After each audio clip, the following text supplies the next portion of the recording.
샬롬, 하나님과 동행하는 새벽기도회 달라스 임마누엘 교회 권성철 목사입니다.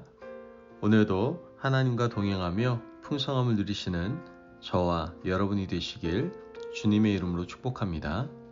오늘 말씀은 출애굽기 16장 1절에서 4절까지의 말씀입니다. 이스라엘 자손의 온 회중이 엘림에서 떠나 엘림과 시내산 사이에 있는 신광야에 이르니 애굽에서 나온 후 둘째 달 15일이라.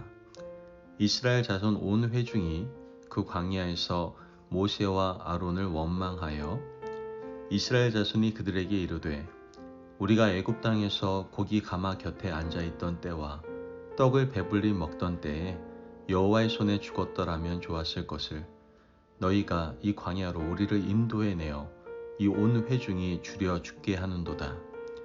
그때 여호와께서 모세에게 이르시되 보라, 내가 너희를 위하여 하늘에서 양식을 비같이 내리리니 백성이 나가서 일용할 것을 날마다 거둘 것이라.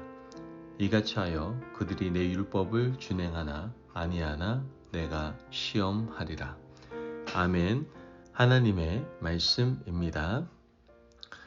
성경을 보면 하나님은 인격적인 분으로 우리에게 나타나십니다. 하나님이 인격적이다라는 것은 감정을 가진 인간처럼 우리 인간을 대하신다라는 것입니다. 때로는 화를 내시고 진노하시고 또 때로는 따뜻하게 감싸주십니다.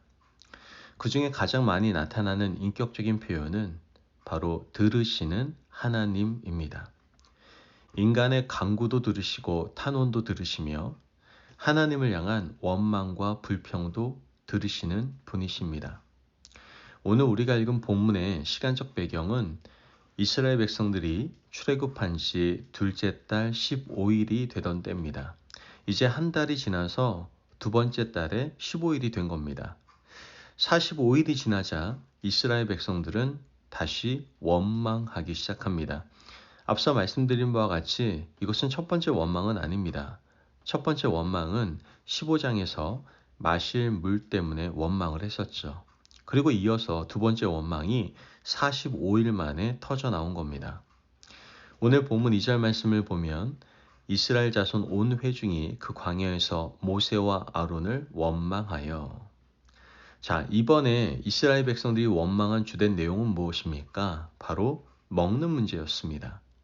본문 3절 말씀을 보면 이스라엘 자손이 그들에게 이르되 우리가 애굽 땅에서 고기 가마 곁에 앉아 있던 때와 떡을 배불리 먹던 때에 여호와의 손에 죽었더라면 좋았을 것을 너희가 이 광야로 우리를 인도해 내어 이 온 회중이 줄여 죽게 하는도다.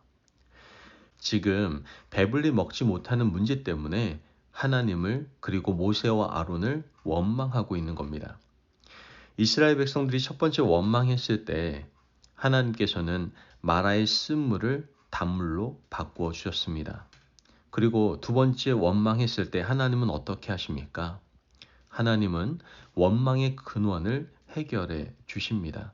목이 마를 때에는 물을 주셨고 배고프다고 할 때에는 먹을 것을 해결해 주셨습니다. 4절 말씀을 보면 그때 여호와께서 모세에게 이르시되 보라, 내가 너희를 위하여 하늘에서 양식을 비같이 내리리니 백성이 나가서 일용할 것을 날마다 거둘 것이라. 이같이 하여 그들이 내 율법을 준행하나 아니하나 내가 시험하리라. 하나님께서 이스라엘 백성들이 원망할 때 어디를 보게 하셨습니까? 하늘을 보게 하셨습니다. 그리고 하늘에서 일용할 양식을 비같이 날마다 내리게 하셨습니다. 그렇다면 왜 배고플 때 하늘을 보게 하셨을까요?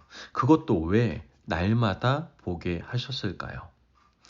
앞으로 길고 긴 출애굽 여정을 가나안 땅 갈 때까지 헤쳐나가야 하는데 그때마다 먹는 것, 마시는 것 때문에 힘이 든다면 하늘을 보라고 말씀하시는 겁니다.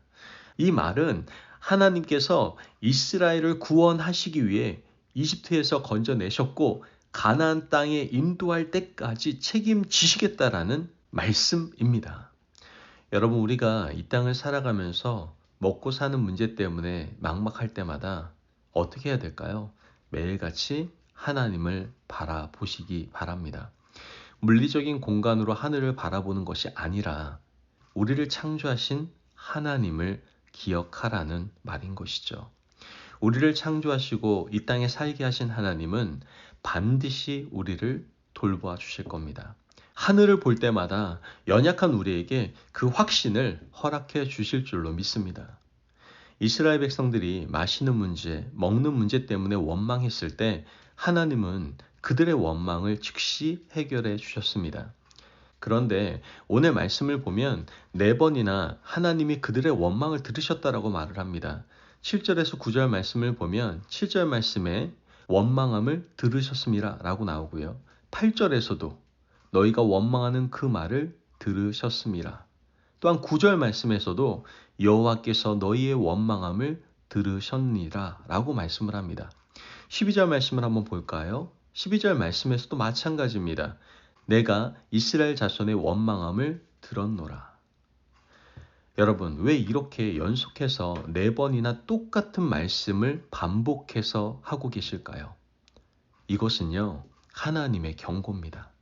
지금까지 먹고 마시는 것 때문에 원망한 것을 모두 즉시 해결해 주었는데 그럼에도 불구하고 원망이 반복된다면 이제는 원망을 다루겠다는 하나님의 경고의 말씀인 겁니다. 실제로 하나님께서는 이스라엘 백성들의 원망을 듣는 것으로 그치지 않으셨습니다. 훗날 이스라엘 백성들은 원망하다가 광야 40년을 유리방황하는 벌을 받게 됩니다. 또 원망하다가 불뱀에 물려서 많은 사람이 죽어가는 일도 겪게 됩니다.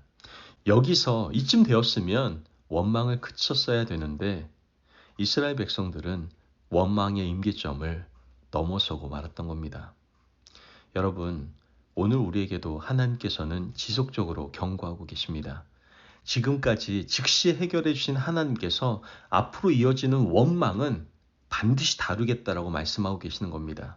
그러므로 이러한 지속적인 경고에 대하여 원망함을 그치고 감사함 속에 살아가실 수 있는 저와 여러분이 되시길 주님의 이름으로 축복합니다. 아멘. 기도하겠습니다. 사랑이 많으신 하나님 감사합니다. 오늘도 우리에게 귀한 말씀에 은혜 허락하심을 감사합니다. 하나님, 우리에게 이미 베풀어 주신 하나님의 은혜를 기억하며 늘 살아가게 하여 주옵소서. 제발 우리 입술의 원망을 그치고 감사의 열매를 맺으며 소망 가운데 살아갈 수 있는 저희들 될 수 있도록 축복하여 주옵소서. 감사하며 예수님의 이름으로 기도합니다. 아멘. 오늘도 하나님과 동행하며 풍성함을 누리시는 저와 여러분 되시길 주님의 이름으로 축복합니다. 여러분, 제발 이제 입술의 원망을 좀 그치시고 우리가 구원받은 오직 한 가지 은총만을 붙들고 구원의 감격과 감사로 살아가시기를 간절히 바랍니다. 말씀 안에서 승리하십시오.